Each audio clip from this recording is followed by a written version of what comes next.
Welcome to advance जावा। आज हम advance जावा में एक न्यू टॉपिक को इंट्रोड्यूस करेंगे, that is set interface. Means हम यहाँ पर इस टॉपिक में सेट इंटरफेस के बारे में समझेंगे। बेसिकली हम यहाँ पर जानते हैं what is the set interface. Set interface does not allows the duplicate values. Means जब भी हम सेट इंटरफेस यूज करते हैं अपने एडवांस जावा के प्रोग्राम में, तो हम अपनी किसी भी कलेक्शन क्लास में हम वहाँ पर डुप्लीकेट वैल्यू इंसर्ट नहीं करवा सकते। और यहाँ पर सेट इंटरफेस का कोई ऑर्डर भी नहीं होता है।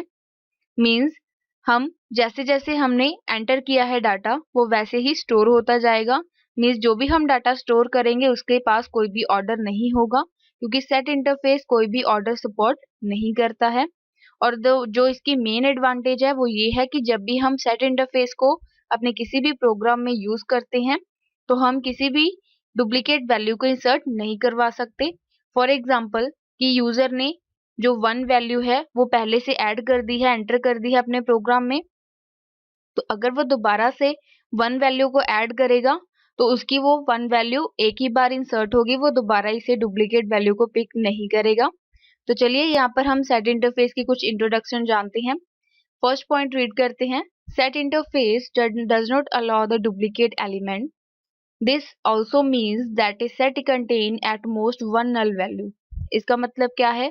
जैसे कि हम पढ़ चुके हैं, सेट इंटरफेस अलाउ नहीं करता है डुप्लीकेट एलिमेंट्स को।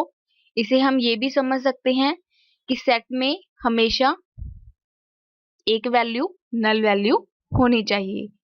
अब हम सेकंड पॉइंट रीड करते हैं। The set interface does not define any new method. इसका मतलब क्या है कि जो सेट इंटरफेस है उसका अपना कोई भी मेथड नहीं होता है जिसे हम डिफाइन कर सकें। जैसे कि हम पहले भी पढ़ चुके हैं कि एरे लिस्ट में हमारे पास कुछ मेथड्स थे और लिंक लिस्ट में भी हमारे पास कंस्ट्रक्टर होते थे जिन्हें हम डिफाइन करते थे। तो इस तरह से जैसे क्यू और स्टैक में भी काफी सारे मेथड्स होते थे जो पहले से ही डिफाइन होते थे।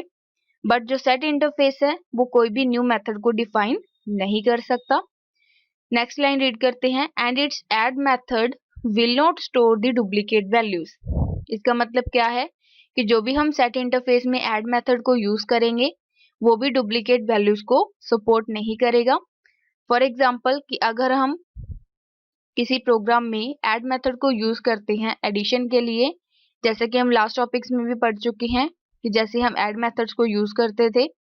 अब हम जानेंगे कि जैसे हम यहाँ पर सेट इंटरफेस में ऐड मेथड को यूज करते हैं, सपोज हम 1 या 3 कोई भी हम वैल्यू पिक कर लेते हैं। हम 3 हम आप यूजर पहले भी इसे ऐड कर चुके हैं। अगर आप ऐड मेथड में इसे अगेन इसमें 3 वैल्यू एंटर करेंगे तो वो आपकी 3 वैल्यू एक बार ही पिक करेगा, मीन्स वो डुप्लीकेट वैल्यू को स्टोर नहीं करेगा। This is our second point. Now next point is if value is not currently in the set of consecutive calls to add to insert the element with first return true then return false। इसका मतलब क्या है कि जैसे कि हम जानते हैं कि अगर हम लास्ट वीडियोस में देख रहे थे कि हम यहाँ पर ऐड मेथड यूज कर रहे थे। नेक्स्ट इफ नेक्स्ट मेथड, अगर हमारे पास काफी सारे मेथड्स हैं, अगर हमारे पास जो वैल्यू है वो एग्जिस्ट करती थी तो वहां पर हमें रिजल्ट मिलता था ट्रू, अदरवाइज हमें रिजल्ट मिलता था फॉल्स। तो यहाँ पर हम इसे ऐड मेथड को इंक्लूड करते हैं। ऐड मेथड में हम सेट इंटरफेस में ये भी प्रॉपर्टी यूज कर सकते हैं कि हम वहां पर ऐड मेथड से फाइंड कर सकते हैं कि अगर वो एलिमेंट हम जो भी इंसर्ट कर रहे हैं, फॉर एग्जाम्पल हम 2 वैल्यू इंसर्ट कर रहे हैं अपने प्रोग्राम में, अगर वो 2 वैल्यू पहले से ही एग्जिस्ट है प्रोग्राम में, मीन्स पहले से ही यूजर एंटर कर चुका है 2 वैल्यू, तो हमें क्या रिजल्ट मिलेगा? फॉल्स। मीन्स वो पहले से ही वैल्यू इंसर्टेड है। अगर वो वैल्यू पहले से इंसर्ट नहीं हुई होगी तो हमें क्या रिजल्ट मिलेगा? हमारे पास रिजल्ट आएगा रिटर्न में ट्रू। तो इस तरह से हम यहाँ पर सेट इंटरफेस को यूज कर सकते हैं।